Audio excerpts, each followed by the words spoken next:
All creatures, including humans, are born dancers.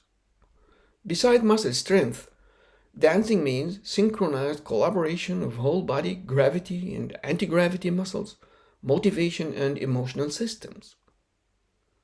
However, this ballerina is taking dancing to an utmost graceful level of perfection. Through control of the speed and fluidity of coordinated movements, resonating with space and music. It takes 10 to 15 years of hard work to reach that level of perfection. Well, that is the time required to enhance movement coordination center in brain, namely basal ganglia. For basal ganglia to function properly, fine balance should be struck between its inhibitory and excitatory neurotransmitters. Inhibitory, like dopamine, gamma-aminobutyric acid, and lately discovered serotonin, and excitatory as acetylcholine. Any inhibitory, excitatory, or IE imbalance could cause wide spectrum of movement disorders, including dystonia. IE imbalance may lead to involuntary disharmonic co-contraction of agonist and antagonist muscles with abnormal posturing, or sequential contraction with repetitive twisting, shaking, or quivering movement. Dystonia, posturing, or repetitive knows no age, ethnic, or racial boundaries. Could be inherited, idiopathic, iatrogenic, or acquired through damage or degeneration. Any group of muscles could be affected: cervical torticollis, oromandibular, and most feared laryngeal dystonia, rigid chest syndrome, or diaphragmatic dystonia. These are special groups of muscles, if affected, can definitely alter our anesthetic landscape. Big or small groups of muscles could be affected: truncal and upper limb dystonia. On recovery, may expose patient to physical injury. Blepharospasm may cause blindness. Writer's dystonia might cause loss of ability to write. Treatment: botulinum toxin, powerful weapon of mass destruction, when injected into affected muscles, provide some relief for around 3 to 6 months, waiting for cholinergic receptors regeneration. Botox is a controlled drug and must be handled with utmost care. Now, it could be destructive as well. So, partial destructive or ablative surgery was one day in fashion. Muscle denervation, thalamotomy, or globus pallidotomy. However, the real answer is IE balance manipulation. By decreasing excitatory acetylcholine release using anticholinergics as benztropine, atropine, procyclidine, or even friendly antihistaminics like diphenhydramine, or by increasing inhibitors like GABAergic potentiation by benzodiazepine, or dopaminergic agonists like L-Dopa. Currently, IE balance is maintained through direct electrical basal ganglia stimulation. Deep brain stimulation uses electromagnetic forces to create action potential. So the action potential stimulating the basal ganglia, raising its IE balance, hence reversing dystonia. Its major side effects is heating. Heating appears to result from activated metabolism and physical heating, which eventually could raise temperature of the surrounding brain tissue by up to 0.8 degrees centigrade, posing a burning threat if it comes higher, secondary to electromagnetic interference. Anesthetic management of DBS insertion comes under the discipline of neuroanesthesia. However, this lecture is meant for general anesthetists facing DBS-treated patients. Your patient would present with this X-ray display. Microelectrodes are housed in GPI or globus pallidus interna bilaterally. Then they come out of the skull to start a subcutaneous journey until it meets the implantable pulse generator IPG underneath the clavicle. DBS is a recognized modality for treating wide range of extrapyramidal movement disorders, besides OCD and depression.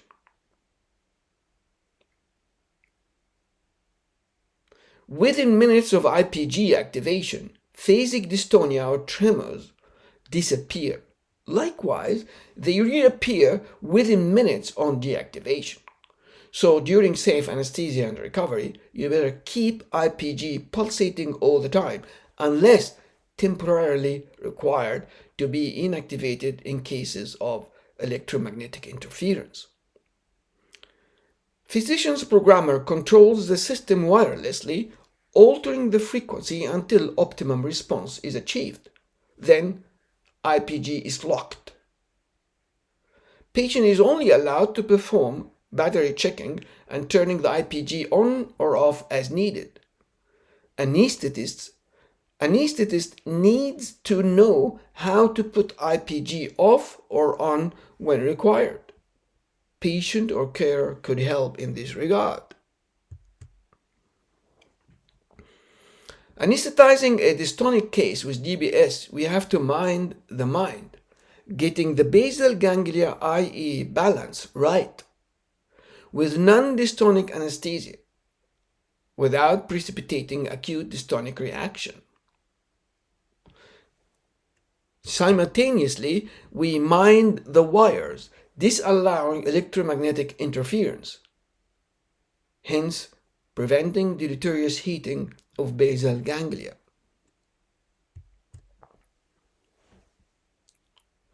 The crunch of the matter is, are we going to use monopolar electrosurgery?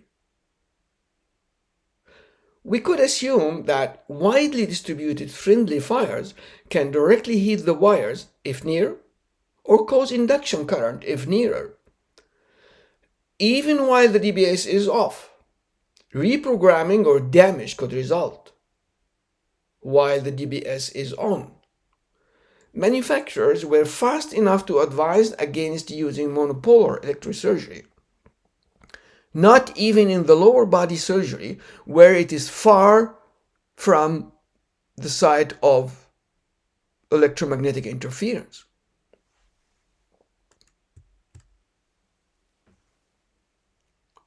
While bipolar electrosurgery lacks this friendly fire, it is still not completely recommended as safe because induction current could be created in IPG wires even when it is off. So it could be used, however, it's not clearly stated how far from the wires the bipolar should be. However, 15 centimeters is a good guess, as it applies for pacemakers, and we might prove that later on. The fear stems from 2 DBS cases that resulted in brain death following heat therapy for dental management, using high-frequency radio waves, microwaves, or high-frequency sound. Was it a direct wire heating effect or induced current and increased metabolic heat? Nobody knew. However, the manufacturers hastily banned such modality of treatment, again without any distance specification. MRI. It is the heating effect of the absorbed radio frequency energy. However, MRI is doable within certain parameters. And these parameters are 1.5 Tesla and SAR, or specific absorption rate, of equal or less than 0.1 watts per kg, curbing the temperature hike. And of course, the IPG housing should be ferromagnetic free.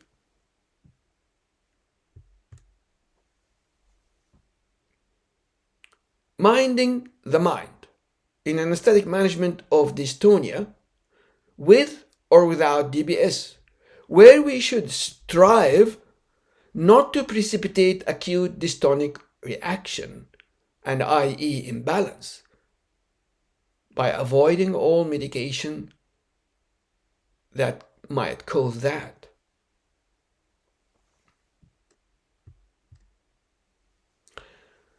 Let us look at our anesthetic drugs and detect the culprits of acute dystonic reactions. We might classify our medications as definite, likely, or unlikely offending agents. Definite transgressors, don't befriend them unless forced, like ketamine, antiemetics. Also, antipsychotics, antidepressants, trimiprazine, which is an unfriendly antihistaminic. Unlikely agents are very friendly. You could use them whenever needed, or even prophylactically, like clonidine, dexmedetomidine, or diphenhydramine, which is a friendly antihistaminic. Likely agents are too many to be counted, found in different case reports every now and then. But all could be used, however, with caution. Opioids, remifentanil, fentanyl, morphine, or anesthetics like sevoflurane, thiopental, etomidate, or propofol, with only pharmacokinetic differences. Even benzodiazepines are reported as likely agents.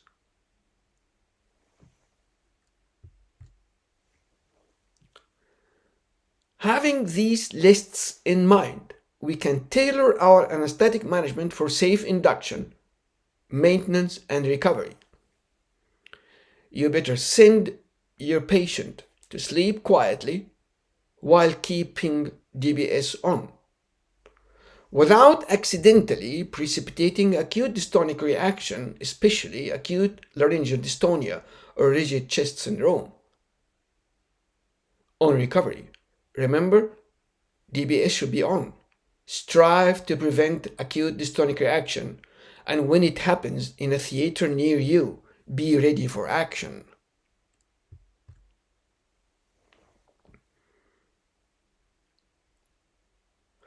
In anticipation of acute dystonic reaction development, make sure you are ready with benztropine, 1 to 2 mg IV doses, or diphenhydramine, 1 mg per kg, also midazolam or clonidine.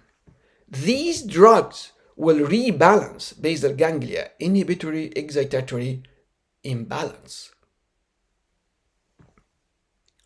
One way of giving anesthesia. As we said, any induction agent could be used except ketamine. So propofol is commonly used. We all know that propofol is a likely culprit of acute dystonic reaction, as we all familiar with propofol abnormal movements that happen on the way of reaching a maximum concentration, as it usually disappears with extra injection. Then rocuronium could be given with immediate onset of action, kind of less than 1 minute. It wouldn't give time for any acute dystonic reaction from propofol. Only after rocuronium, remifentanil could be started, as it is notoriously famous for rigid chest syndrome, which might cause difficulty in ventilation. That's why we TIVA patient sequentially. On recovery, of course, stop remifentanil first. Luckily enough, dissipation is fast. Then reverse rocuronium fully, which could be made definite and immediate by sugammadex, as incomplete reversal and partial muscle weakness could mimic dystonic reaction. Propofol to be taken off at the end. Remember, recover TIVA sequentially as well. Unfortunately, all antiemetics are transgressors for very obvious reasons. Antiemetics are either dopamine blockers, including phenothiazines, butyrophenones, and benzoamides, or serotonin blockers, including all citron family.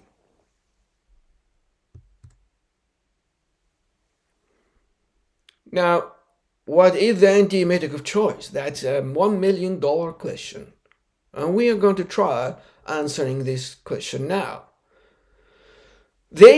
Antiemetics to start with, they are given prophylactically for potential postoperative nausea and vomiting. So we might skip it if it is only for prophylaxis. And when nausea comes, we might think of treating them. What should be the treatment? Well, clonidine actually could be an antiemetic given as premedication prophylactically, or even for treating the situation itself. However, medical cannabis was used lately as an antiemetic, antispasmodic, and sedative for chemotherapy, epilepsy, and multiple sclerosis. So we go a step forward and suggest cannabidiol as a premedication for the same reasons, but mainly antiemetic. Well, of course, we have to monitor these patients under anesthesia. So monitor them as usual. Besides blood sugar and temperature, as hypoglycemia and hypothermia are offending factors and could precipitate acute dystonic reaction. ECG artifacts could be excluded by ECGing the patient while DBS is off. More importantly, monitoring the wires. That seems intriguingly as a dream waiting to be realized. We suggest monitoring of electromagnetic interference and temperature of the basal ganglia directly.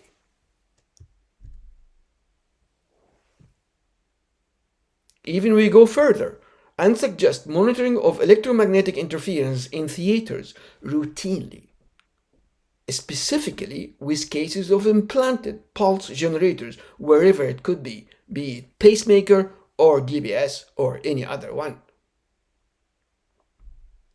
So far, an iPhone 12 could be used to detect electromagnetic interference through Detect app.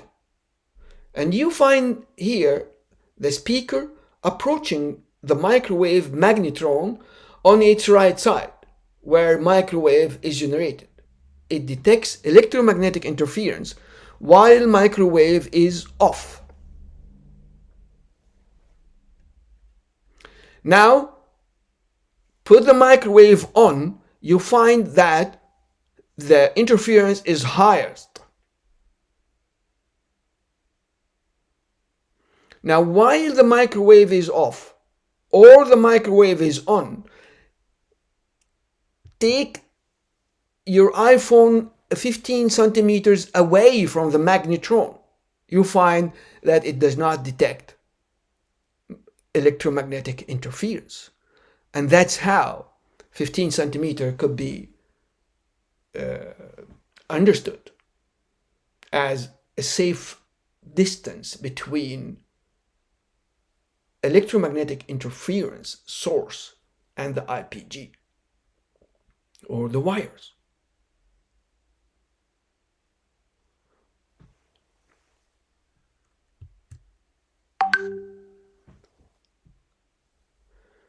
If heating is so deleterious, why couldn't we monitor basal ganglia temperature directly? So far, no evidence-based clinical studies in that aspect, while it is experimentally measured. If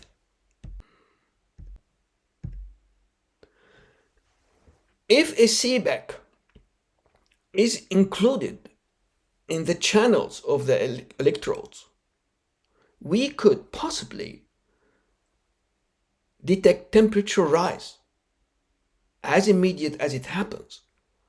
And also that might trigger the IPG to be off at certain temperature and triggers it back on when the temperature drops down. So you will have a minimum time of DBS off state, and you prevent heating, which was the threat which changed everything regarding anesthesia.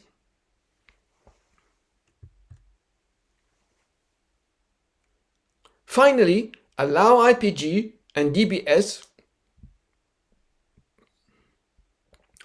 on as long as possible.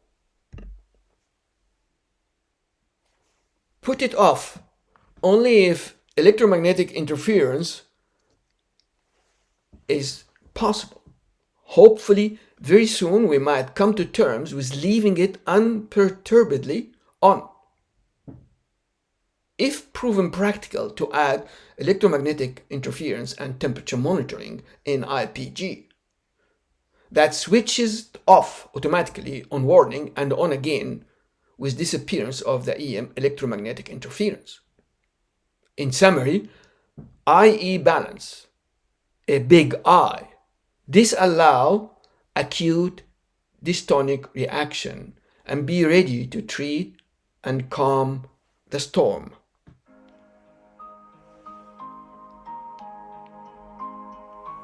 Our juniors and you who sit at the frontiers of the field,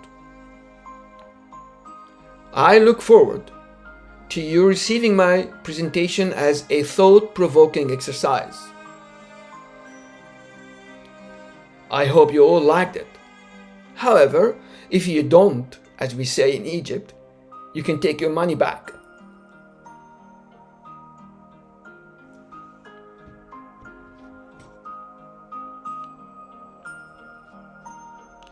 Wishing a very kind and warm and Merry Christmas. You there in Palestine, Yemen, Syria, Libya, Lebanon, Ukraine, and Russia, and you everywhere on Mother Earth. Thank you.